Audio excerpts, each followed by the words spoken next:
BJP के प्रबुद्ध वर्ग सम्मेलन का दूसरा दिन है आज। कल वाराणसी से इस प्रबुद्ध वर्ग सम्मेलन की शुरुआत हुई और आज ये दूसरा दिन प्रदेश की सभी 403 विधानसभा क्षेत्रों में प्रबुद्ध वर्ग सम्मेलन आयोजित किया जाएगा। पार्टी पदाधिकारी गण प्रबुद्धजनों से मिलकर संवाद करेंगे। जन कल्याणकारी योजनाओं, उपलब्धियों और लोक कल्याणकारी कार्यों की चर्चा भी होगी।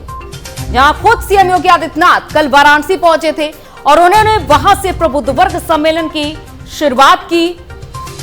काशी की जनता को लुभाने की पूरी कोशिश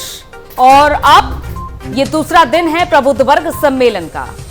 तो सभी को ये बड़ी जिम्मेदारी निभानी होगी 403 विधानसभा क्षेत्रों में। यानी कि बीजेपी की ओर से ऐसा कोई कोना नहीं छोड़ा जा रहा प्रदेश का जहां पर जन कल्याणकारी योजनाओं को ना गिनाया जाए, उपलब्धियों को ना गिनाया जाए,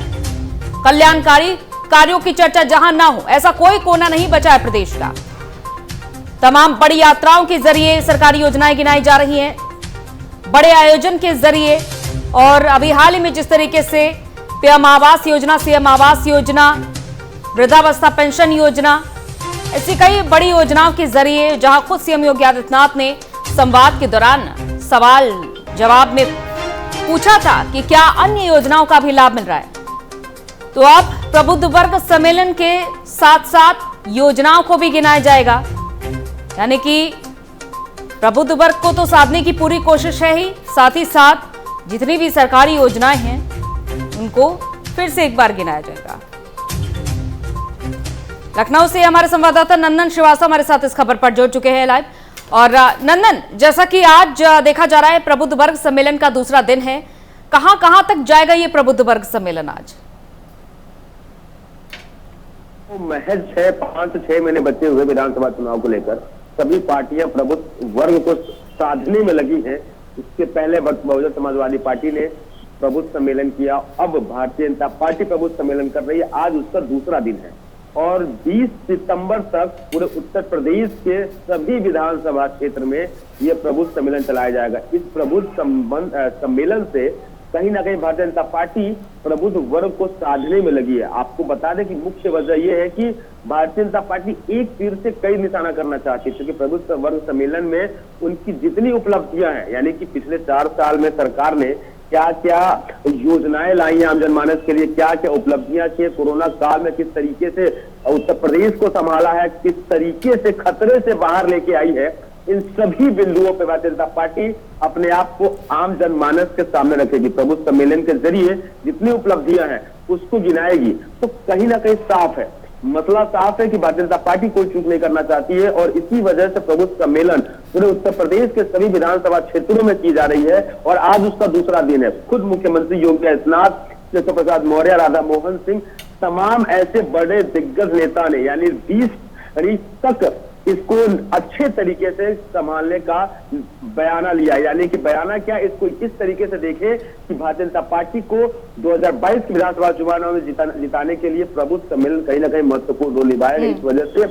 सभी बड़े दिग्गज नेता इसमें सम्मिलित है। देखा गया कि जब पहला दिन यानी कल पहला दिन था तो मुख्यमंत्री खुद, उप मुख्यमंत्री, उत्तर प्रदेश के प्रभारी राधा मोहन सिंह, तमाम बड़े दिग्गज नेता ने इसकी शुरुआत करी थी और ये 20 सितंबर तक चलेगा अंजलि। और कहीं ना कहीं से साफ नजर आ रहा है कि भारतीय जनता पार्टी पूरी तरीके से क्षेत्र में उतर चुकी है, फील्ड में उतर चुकी है, आम जनमानस से सीधे कांटेक्ट में रहना चाहती है और अपनी उपलब्धियों को लेकर जो विपक्ष उन मुद्दों को चुनावी मुद्दा बनाना चाहता है, उसी मुद्दे को भारतीय जनता पार्टी भी अपना चुनावी मुद्दा बनाना चाहती है, क्योंकि विपक्ष लगातार आरोप प्रत्यारोप करता रहता है भारतीय जनता पार्टी पे और भारतीय जनता पार्टी अपने आप को बचाने के लिए उन्हीं कमियों को अपनी उपलब्धि के रूप में लेकर चुनावी मुद्दा बना रही है। अंजलि, बिल्कुल। और देखिए प्रबुद्ध वर्ग साधने की जो पूरी कोशिश है बीजेपी की, क्या लग रहा है, क्योंकि बसपा की ओर से प्रबुद्ध वर्ग सम्मेलन जगह जगह आयोजित किया गया, अयोध्या से इसकी शुरुआत हुई और बीजेपी ने अयोध्या को ना चुन के अब वाराणसी को चुना, क्योंकि एक तरीके से हर पार्टी ने इसे ढर्रा बना लिया था कि कोई भी सम्मेलन, कोई भी आयोजन, कोई भी यात्रा की शुरुआत करनी है अयोध्या से ही करनी है, क्योंकि बीजेपी का अब तक ही कोर एजेंडा रहा था। लेकिन यहां पर देखिए कल से वाराणसी से शुरुआत हुई बीजेपी की ओर से। देखिए अंजलि, मैं बताऊं आपको, भारतीय जनता पार्टी का कहीं ना कहीं ये कहनाम है कि अगर अयोध्या को मुख्य बिंदु राम मंदिर का बनाने का जो भी इम्पोर्टेंट स्टेज था वो भारतीय जनता पार्टी ने लिया। मुख्यमंत्री योगी आदित्यनाथ के साथ साथ भारतीय जनता पार्टी के बड़े दिग्गज नेता ने राम मंदिर के निर्माण में सहयोग किया। और कहीं ना कहीं दूसरी पार्टियों, मतलब जो भारतीय जनता पार्टी का आरोप है कि दूसरी पार्टियां इसके लगातार विरोध में रही, लेकिन भारतीय जनता पार्टी ने अयोध्या में राम मंदिर का निर्माण के लिए पहली नींव रखी और इसके लिए तमाम लड़ाइयां लड़ी भारतीय जनता पार्टी के नेताओं ने, जो कि भारतीय जनता पार्टी के कारनाम है। और यही वजह है प्रबुद्ध सम्मेलन का कि भारतीय जनता पार्टी इस बारे में कहती है, चूंकि अभी तक कोई आधिकारिक बयान जारी नहीं हुआ है, लेकिन कहीं ना कहीं दबी जुबान में जो उसके प्रवक्ता हैं, जो उसके पदाधिकारी हैं, वो कहते नजर आए हैं कि प्रबुद्ध वर्ग सम्मेलन, क्योंकि अयोध्या राम मंदिर तो भारतीय जनता पार्टी के सहयोग से बन रही है, दूसरी पार्टियां उसका लाभ उठाने में लगी, इसी वजह से अयोध्या से कर रही है। और प्रबुद्ध वर्ग सम्मेलन वाराणसी से शुरू करने का उद्देश्य भारतीय जनता पार्टी का ये था कि कहीं ना कहीं सभी केंद्रों को, चूंकि आपको बता दें कि बनारस एक हिंदू नजरिए से देखा जाए तो धर्म स्थली है और वहां ब्राह्मणों की संख्या बहुत ही ज्यादा है। प्रबुद्ध वर्ग सम्मेलन का करने का, शुरुआत करने का जो बेड़ा मुख्यमंत्री योगी आदित्यनाथ ने ले रखा है, जो इसको सफल बनाने का सभी बड़े दिग्गज नेता ने ले रखे हैं, तो कहीं ना कहीं इस पर रणनीति काफी समय से चल रही थी। हमने देखा था कि प्रतिदिन सुबह 11 बजे भारतीय जनता पार्टी के कार्यालय में 5KD पे लगातार मीटिंग होती रह रही है। दिल्ली तक इस मीटिंग हुई और कहीं ना कहीं केंद्र भी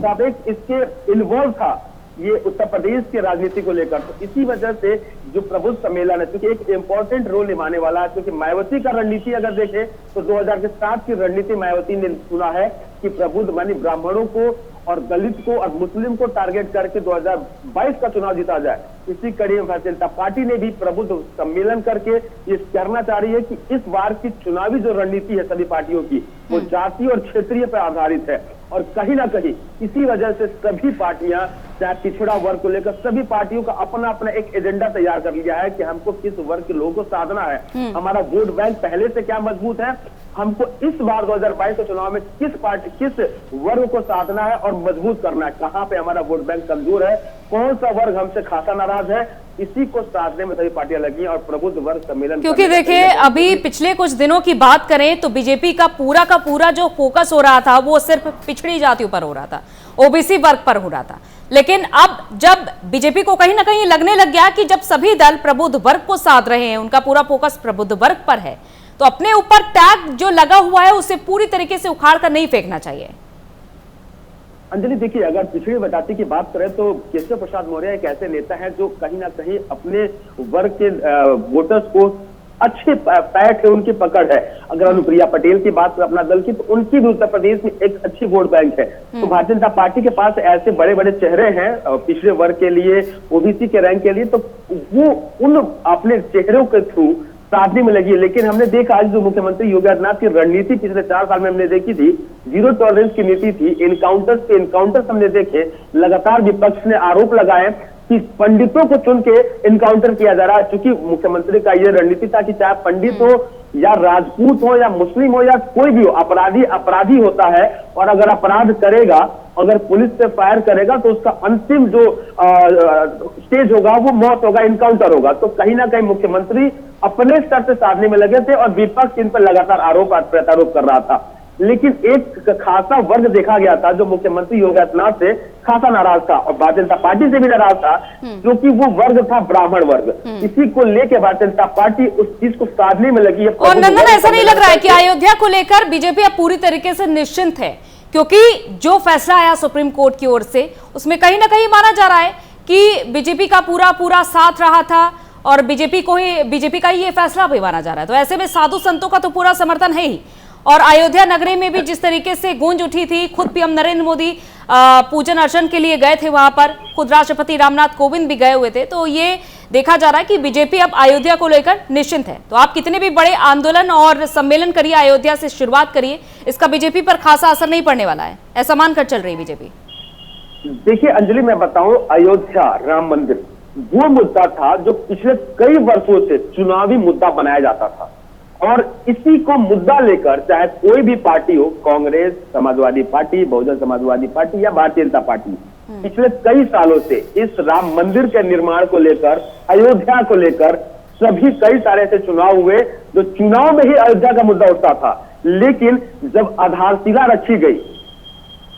खुद भारत के प्रधानमंत्री ने आधारशिला रखा राम मंदिर निर्माण के लिए सुप्रीम कोर्ट का आदेश आने के बाद से आधारशिला रखी गई, तो कहीं ना कहीं आम जनमानस, साधु संत और तमाम जो प्रत्यक्षदर्शी थे, उन्होंने ये साफ किया कि भारतीय जनता पार्टी के कई सारे ऐसे बड़े दिग्गज नेता थे जिन्होंने राम मंदिर के लिए बड़ी लड़ाई लड़ी, बड़ी सारी कोशिशें की, जिसमें से योगी आदित्यनाथ जो कि वर्तमान में उत्तर प्रदेश के मुख्यमंत्री हैं, उन्होंने एक अहम रोल भी निभाया था। और कई सारे बड़े ऐसे नेता थे, चाहे कल्याण सिंह की बात करें या फिर तमाम लाल कृष्ण आडवाणी से लेकर कई सारे ऐसे बड़े दिग्गज नेता थे जिन्होंने राम मंदिर के लिए कई लड़ाइयां लड़ी और कोर्ट तक गए। और नंदन, रोल की बात करें तो अब क्या लग रहा है, क्या ब्राह्मण बीजेपी के लिए वो रोल निभा पाएंगे? क्योंकि देखिए, मायावती की ओर से इस बार पूरी कोशिश की जा रही है, लेकिन यहां पर एक ही सिपाही मैदान में डटा रहा, वो रहे सतीश चंद्र मिश्रा। लेकिन बीजेपी के पास कई बड़े चेहरे हैं, बीजेपी ने सभी जिलों की अलग अलग जिम्मेदारी सभी नामचीन नेताओं को सौंपी है।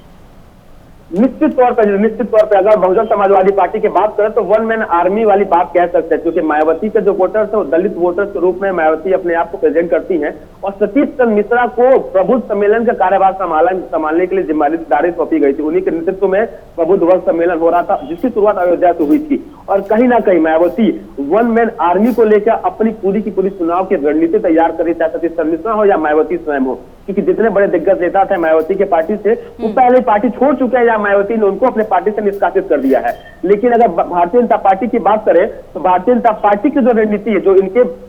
जो नेता हैं, जो बड़े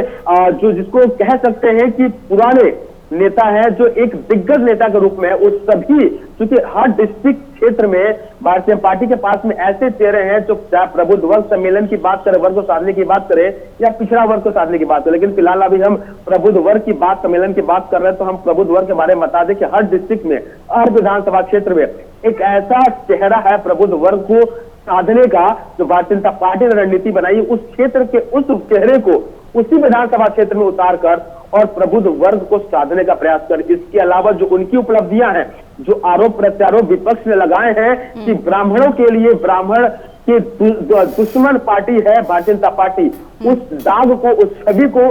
प्रत्यक्ष रूप से साबित करने में कि हम ब्राह्मणों के शुभचिंतक है, उसके लिए भी भारतीय जनता पार्टी लगी हुई है। जो रणनीति है, जिन्होंने विपक्ष ने लगातार आरोप प्रत्यारोप लगाए, उस आरोप प्रत्यारोप को सही साबित करने के लिए, गलत साबित करने के लिए भारतीय जनता पार्टी फील्ड में उतर चुकी है। और कहीं ना कहीं यही नतीजा है कि प्रबुद्ध सम्मेलन का दूसरा दिन है और 20 सितंबर तक ये प्रबुद्ध सम्मेलन चलेगा। बिल्कुल, चलिए देखते हैं ये कितना सफल रहता है।